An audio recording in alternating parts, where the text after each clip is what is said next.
Welcome to the Slop Temple. We pray this video helps. You start by locating the junk files you want to restore. Open the folder where they were deleted or moved and enable hidden files so nothing is missed. Once done, make sure to note file names, sizes, and modification dates. This helps verify the correct items later. You should also check both local drives and any attached USBs or external storage. This saves time. Now that prerequisites are set, proceed to Recovery Tools and the first restoration steps. You run the built-in options first. Check Recycle Bin, then File History or System Restore if enabled, because native methods are safest and fastest. If those fail, launch a reputable recovery app and apply filters by date, size, and file type to narrow results quickly.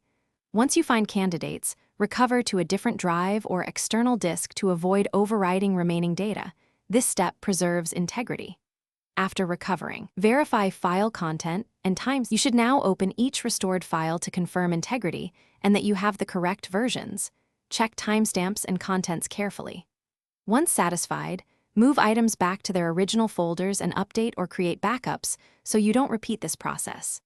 If a file is corrupted or missing data, try a different recovery tool or restore from an older backup.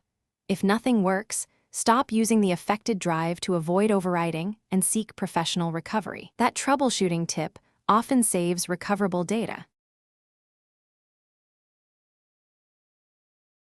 Thanks for watching. Consider subscribing if we helped you.